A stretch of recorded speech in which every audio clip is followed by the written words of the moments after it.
Shalom. Shalom. Shalom. Shalom. Kok tegang?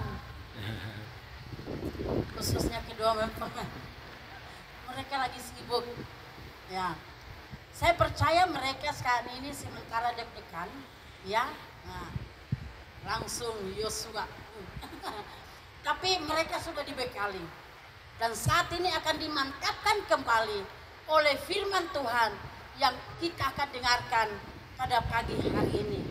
Saudara yang kekasih di dalam nama Tuhan, untuk pernikahan rasanya tidak sesuatu hal yang tidak asing lagi, ya. Sesuatu hal yang biasa-biasa sekarang ini, sehingga kadang-kadang pernikahan itu sudah tidak dihargai, ya. Pernikahan itu sudah tidak dihargai lagi, gampang saja, ya. Yang penting sudah cocok, udah oke, jalan terus, ya. Tetapi resikonya kalau tidak ada dasar, kalau hanya berdasarkan cocok saja, sekali waktu namanya manusia ada waktunya untuk tidak cocok. Apa yang dilakukan kalau tidak cocok? Banyak terjadi saat ini. Akhirnya cerai, cari yang cocok lagi, ya. Berapa kali akan dicari yang cocok. Namun pada saat ini biarlah Saudara Yosua dan Saudari Feli akan mendengarkan firman Tuhan, ya.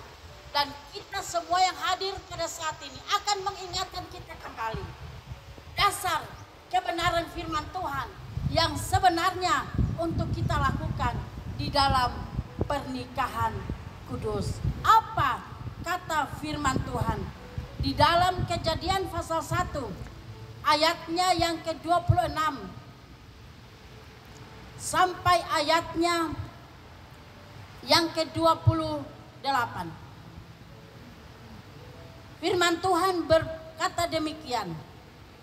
Berfirmanlah Allah, baiklah kita menjadikan manusia menurut gambar dan rupa kita, supaya mereka berkuasa atas ikan-ikan di laut dan burung-burung di udara dan atas ternak dan atas seluruh bumi dan atas segala binatang melata yang merayap di bumi. Maka Allah menciptakan, perhatikan ini, manusia itu menurut gambarnya. Menurut gambar Allah diciptakannya dia, laki-laki dan perempuan diciptakannya mereka. Allah memberkati mereka.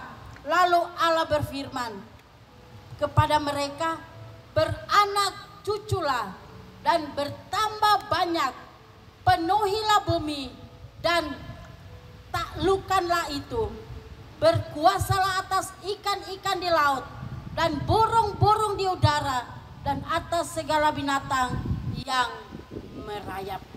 Saudara yang kekasih di dalam nama Tuhan, kita memperhatikan di sini bagaimana manusia, dan kita semua setuju dari agama apapun bahwa yang menciptakan manusia adalah Tuhan Allah sendiri. Manusia adalah Adam dan Hawa. Tuhan menciptakan laki-laki dan perempuan. Tuhan menciptakan manusia. Dan kita melihat bersama-sama bahwa yang memberkati, ya, memberkati manusia itu bukan pendeta, bukan hamba Tuhan, bukan majelis, atau dengan kata lain bukan manusia, tetapi siapa? Allah sendiri yang menciptakan.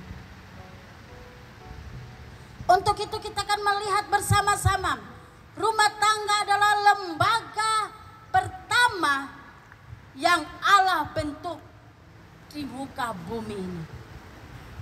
Rumah tangga adalah lembaga pertama. Nah, namanya lembaga, ya, pasti ada struktur, ya. Namanya lembaga pasti ada struktur. Ada beberapa hal yang kita akan lihat bersama-sama mengenai pernikahan. Yang pertama dari sudut pandang firman Tuhan atau Alkitab. Yang pertama adalah Allah terlibat secara langsung dalam pernikahan. Jadi yang terlibat itu adalah Allah pencipta. Karena yang ada pada waktu itu hanya manusia Adam dan Hawa, perempuan dan laki-laki. Bukan laki-laki dua-duanya atau bukan perempuan dua-duanya. Tapi dikatakan manusia itu laki-laki dan perempuan. Allah terlibat di dalam pernikahan. Allah terlibat langsung. Jadi itulah sebabnya jangan kita sekali-kali mempermainkan pernikahan. Jangan kita mempermainkan pernikahan. Karena Allah terlibat langsung di dalam pernikahan. Itu yang pertama. Jadi mari kita bersama-sama mengoreksi diri kita sendiri yang sudah menikah, ya, atau yang akan diberkati pada saat ini. Kita ingat yang pertama, Allah terlibat langsung di dalam pernikahan, di dalam rumah tangga, di dalam keluarga. Yang kedua, bahwa Allah yang menikahkan manusia. Pertama Adam dan Hawa. Ayat yang ke-28 bagian C dikatakan, lalu Allah memberkati mereka. Luar biasa. Jadi sekali lagi saya katakan, mari kita menghargai rumah tangga yang Allah sendiri terlibat di dalamnya. Karena Allah sendiri yang memberkati manusia itu. Allah memberkati mereka. Dan setelah Allah memberkati mereka, apa dikatakan? Beranak cuculah. Jadi lihat urutannya. Diberkati dulu, baru beranak cucu. Saudara Yosua dan saudari Feli, mereka sudah diwanti-wanti. Waktu konseling pranikah, jangan sekali-sekali mempermainkan pernikahan. Ingat, sebelum diberkati, jangan ada sesuatu yang terjadi. Dan mereka sudah berjanji. Dan saya percaya mereka. Jadi dikatakan setelah diberkati, baru beranak cucu. Bukan beranak dulu baru diberkati. Sekarang banyak terbalik, ya. Kejadian-kejadian sekarang ini banyak diputar balik Alkitab. Punya anak dulu, coba mungkin dikatakan coba-coba dulu, bisa punya anak enggak? Kalau bisa punya anak ya lanjut.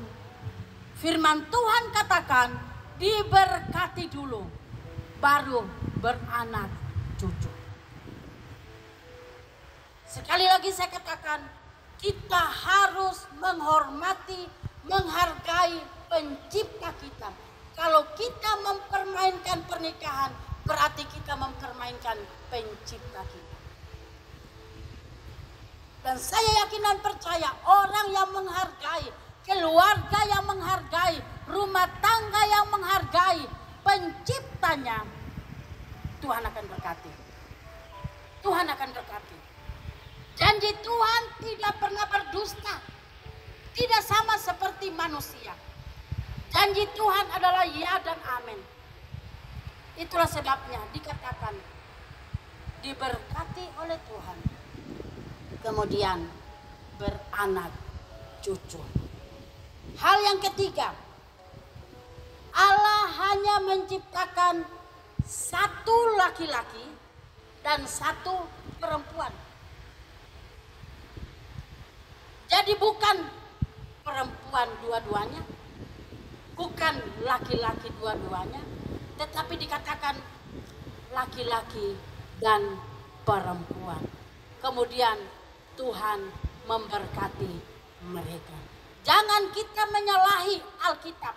Alkitab ini pegangan kita, penuntun kita di dalam kehidupan kita, termasuk rumah tangga. Namun kita lihat dunia sekarang ini ada banyak yang terjadi, ada banyak peristiwa, ada banyak kejadian-kejadian yang sudah menyalahi firman Tuhan, yang sudah melanggar firman Tuhan.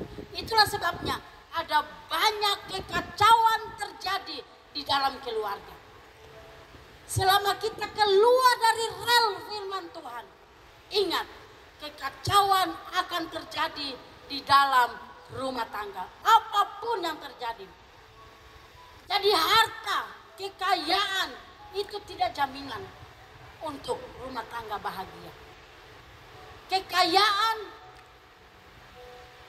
tidak menjamin kebahagiaan rumah tangga. Tetapi firman Tuhan katakan bahwa akan diberkati apabila kita mengikuti firman Tuhan. Dan dikatakan di sini bahwa rumah tangga adalah lembaga pertama di dunia. Jadi lembaga pertama di dunia ini bukan DPR, bukan MPR, tetapi penciptaan rumah tangga itu adalah lembaga pertama. Dan kalau ada lembaga, berbicara mengenai lembaga, berarti ada struktur, ya. Dan di dalam keluarga rumah tangga juga ada struktur, dan ini harus diperhatikan oleh setiap keluarga siapapun dia. Dan bukan hanya keluarga atau rumah tangga atau saudara akan diberkati pada saat ini, tetapi kita yang sudah berkeluarga, kita perhatikan ini, ada struktur sesuai dengan firman Tuhan. Struktur sesuai dengan firman Tuhan terdapat di dalam Efesus pasal 5. Nanti saudara-saudara bisa baca Efesus pasal 5 ayat 22 sampai pasal 6 ayat 4. Saya akan ringkaskan saja. Strukturnya yang pertama, paling atas siapa? Allah, pencipta. Yang menciptakan tadi, yang menciptakan laki-laki dan perempuan itu loh tadi. Kemudian struktur yang kedua, kepala rumah tangga, yaitu suami. Itu di bawahnya pencipta. Yang struktur ketiganya adalah istri atau wanita. Itu yang ketiga. Kemudian yang keempat baru anak-anak. Tetapi banyak hal yang terjadi kebalikan, tergantung kekayaan. Kalau istri lebih kaya, ya dia lebih berkuasa. Ini menyalahi firman Tuhan. Itu sudah pasti kalau menyalahi firman Tuhan, rumah tangganya kacau.